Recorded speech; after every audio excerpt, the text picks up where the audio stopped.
Hey everybody, welcome back to Video Game. So today I got a super fun and exciting video for you guys today because we're back with more big decomp energy.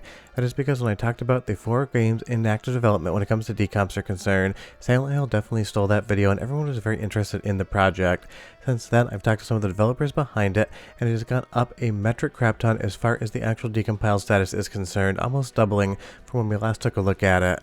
And I said in the video, if there's one game that deserves a decomp in either a recomp or PC port, it is 100% Silent Hill, because this game is absolutely dripping with vibe, with a lot of style and a lot of fun horror elements, and even though it is being remade, some of that vibe is definitely going to be lost when we go to an actual remake of the game.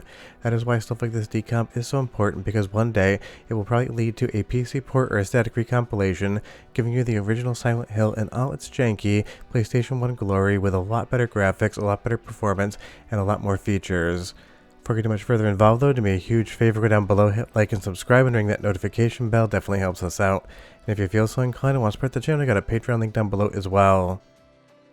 Now before we get too far into the meat of the video, I want to say again, like I always do in every single video, a decompilation 100% completed does not lead to anything other than the decompiled code for the actual game in and of itself. This is not code that you can execute on PC, it isn't a static recompilation, it is just a decompilation. That means a team, whether it is the decompiling team or another team, is going to come in and actually do something with that code. So last time we took a look at the progress here when I showed you that video, I had maybe made that about a month before I actually showed it on the channel. Because if you're not aware, I do daily news videos when things are fun, and I also do content that I can upload and let sit around for 2, 3, 4 weeks, so when there isn't as much active news in the retro gaming scene, I'm able to show you guys something without having to make it up in that day. And honestly, it is a very good thing, because right now I'm between 2 houses, and I just got done bringing up a whole nother carload of stuff, and I've been up since 4 AM, and I'll probably be up to about midnight. So last time we took a look at this game, it was 53.89% complete as far as decompilation is concerned, so basically 54%. It has gone up a metric crap ton since then, almost like they're speed running to get this thing to completion. And again, talking to some of the people on the Discord, it really does feel like this thing is getting close to the finish line. Now what does that mean for a PC port? Maybe it'll take 3 months, maybe it'll take 6 months, maybe it'll take 6 years. That is the reality of all of these projects. We just don't know when the second half of it's going to come along, but we're definitely optimistic for that, and all of this stuff is going to be super useful, not just for a PC port or a static recomp. A lot of people talk about the fact that a lot of people like to decompile these projects for speed running and strat purposes. If you can get a look at the source code, you can understand how the game works better, and then you can better play the game, find exploits or other things that would save you time. And that was really prevalent on the Final Fantasy VII decompilation for PlayStation 1. People said, but it already has a PC port, what does it matter? And it does matter for stuff like speed running and strats, because you can see exactly how the game is made and how to most effectively break it. But right now, as of this morning, according to this website, it is 92.02% decompiled, and that's a hell of a lot more than 54%. If we go over to the heat map here, again, everything in green means it's 100% decompiled. Anything in blue means that chunk is not 100% decompiled. But if we go into one of the nested chunks, you're going to see here, a lot of things are in green, and that means they are completed, like particle movements, like enemy AI, at least in this chunk, and they're separated by maps and different functions. If it is black here, it means it just hasn't been touched whatsoever. So this is one of those situations, these things could fill in very quickly when someone actually sits down and decides that today is the day they work on that. Because don't forget, I am a creative, I am not a coder whatsoever, but there's days in which I can work for 12 hours and feel absolutely spurred on to complete things. There's other days where I look at the monitor and say, you know what, I don't have it today, I just really can't sit down and work, I guess I'll have to wait till tomorrow.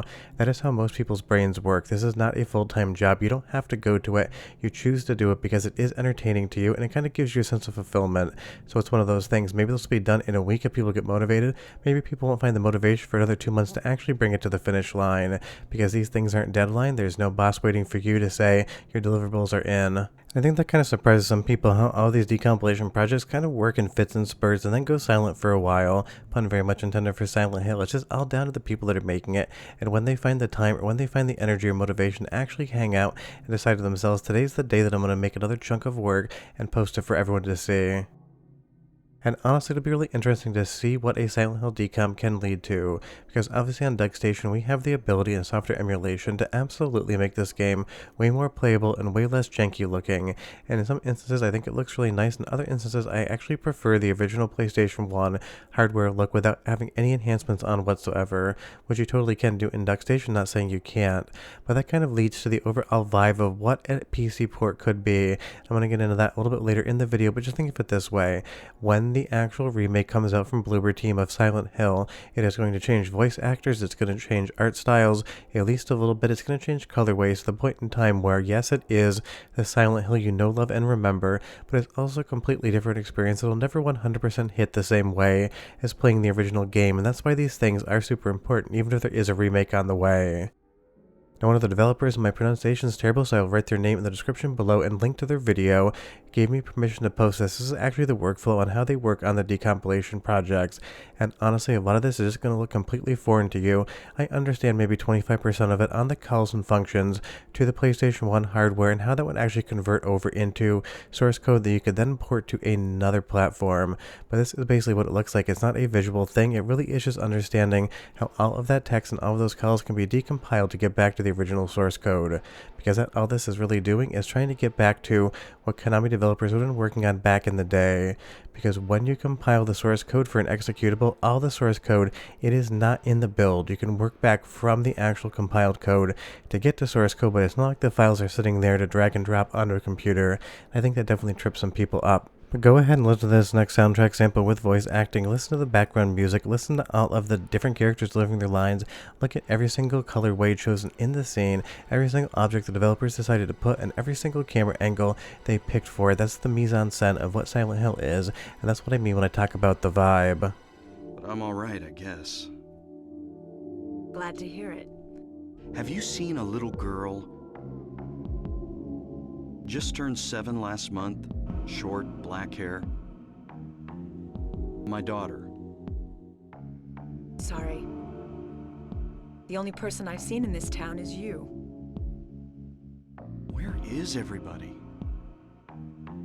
I'd tell you if I knew, believe me. Hold it. Where do you think you're going?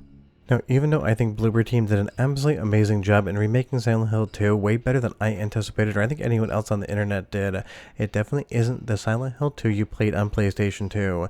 That is because it is graphically enhanced, the voice acting has changed, and a lot of the actual places you go are completely way more fleshed out. And that means even though it is the same game, it is a different experience, and while it looks and sounds like Silent Hill 2, the reality is it's Silent Hill 2 Remake.